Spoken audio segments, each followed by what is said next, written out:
Hello guys, magandang araw. Tara, recess na. Kabataan, si Jesus ang kalakasan. Kabataan, si Jesus paglilingkuran. Ang ating food for the soul ay mula sa Romans chapter 4 verse 21.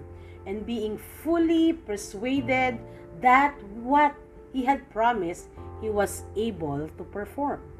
Persuaded. There was a man who shocked by the corruption in the church in his day. Sino siya? Walang iba kundi si Martin Luther. The hierarchy of his day demanded money. No? Money from the people who wanted their sins forgiven. Imagine nyo yun. Kailangang magbayad para lang maranasan nila ang pagpapatawad. Grabe. Pero sa kanilang tradisyon, prayers were to be given to God. Paano?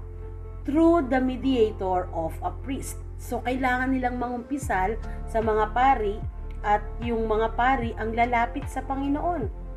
Di ba? At ganun ang kanilang tradisyon. Kaya ano ang ginawa ni Martin Luther? Bata pa siya noon. Isa siyang kabataan. He was young then. Nagpunta siya sa Wittenberg Castle and nailed a 95-point thesis of his convictions on a wooden door. Diba? So, ang dami niyang inilagay, no? Ang dami niyang ipinako. Dahil ang isipan ni Martin Luther, ang katotohanan sa kanyang conviction na ang lahat ng mananampalataya ay mapawalang sala. Lahat ng nampalataya ay napawalang sala sa pamamagitan ng kanilang pananampalataya. Pananampalataya sa Panginoon at hindi sa pamamagitan ng mga gawa. Kaya ano ulit ang ginawa ni Martin Luther? He launched the Great Reformation. Diba? Siya ang nagpasimula niyan, yung Reformation. Hanggang siya ay nagsuffer sa public condemnation, no, from the church. Talagang siya ay pinersecute. Maraming ding paghihirap na naranasan si Luther. Hanggang sa na-encourage, siya ay nag-encourage or he was fully persuaded. Convinced siya. No, nandun ang kanyang conviction na panghawakan ang katotohanan ng salita ng Diyos. Sapagkat naniniwala si Martin Luther na ang salita ng Diyos ay napakahalaga. Tulad niya na great spiritual leader ay hindi lang dapat sinasabi na tayo ay mananampalataya. Hindi sapat na sabihin natin, ako ay Kristiyano. Hindi sapat na sabihin natin, ako ay mananampalataya. Hindi sapat na sabihin natin na ako ay tumanggap kay Kristo. Ako ay tagasunod ni Kristo. Hindi sapat ang lahat ng iyon. Sapagkat para kay Martin Luther, ang kailangan ay mahayag na tayo ay mananampalataya, na gawin natin, isa pamuhay natin, makita sa atin ang salita ng Diyos. Isa pamuhay natin ang salita ng Diyos. Gawin natin ang kalooban ng Diyos. Ito ay isang inspirasyon para sa mga katulad niyong mga kabataan, na ang panghawakan natin ay ang kapangyarihan ng salita ng Diyos sa buhay mo. Panghawakan mo ang kapangyarihan ng salita ng Diyos sa buhay mo. Ito ay magiging gabay sapagkat ang salita ng Diyos ay gabay natin sa ating everyday life. Ang challenge sa inyo at sa akin, be fully persuaded. Tayo ay ma-encourage, tayo ay ma-convince, tayo magkaroon ng conviction, pagnanais, no? Be fully persuaded that what God had promised, God is able to perform it. Gagawin ng Diyos ang kanyang salita sa buhay mo. Gagawin ng Diyos ang pangako niya sa buhay mo.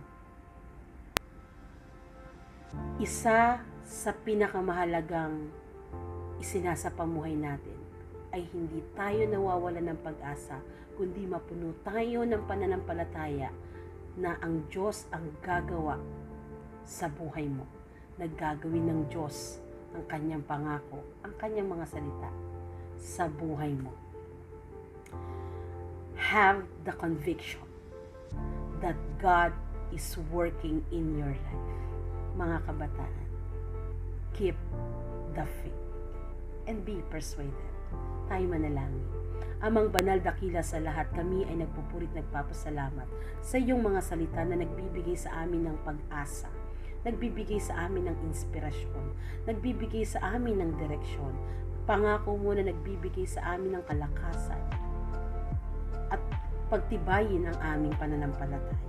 Dalangin ko po ang mga kabataang ito na pagpalain ng kanilang buhay. Sumagana ang kanilang buhay, ang kanilang espiritual na buhay. Sila ay lumago. Manahan ka sa kanilang puso, manahan ka sa kanilang buhay. Maranasan ka nila sa kanilang buhay. At patuloy na ang salita mo ang kanilang maging liwanag at ilaw at gabay sa araw-araw ng kanilang mga tunguhin, mga plano, mga pangarap. At huwag po silang mawawala ng pag-asa. Kaya't o Diyos, sa oras na ito, sila na mga kabataan na naghahanap ng kasagutan, pag-asa, kagalakan, maging bukas po ang kanilang puso. Buksan ang kanilang puso sa inyong kapangyarihan at sa kapangyarihan ng iyong mga salita. Maraming salamat sa ganitong pagkakataon na kami ay makapaglingkod, makinig at magpabulay-bulay pa ng iyong mga salita. Ito po ang aming panalangin. Sa tanging pangalan ni Jesus. Amen. Amen. Young people, nawa ay naging blessing sa iyo ang devotion natin ngayon at sama-sama tayo tuwing Friday na nga po na mag-recess. God bless everyone. Kabataan, si Jesus ang kalakasan. Kabataan, si Jesus paglilingkuran. Si Jesus paglilingkuran. Si Jesus paglilingkuran.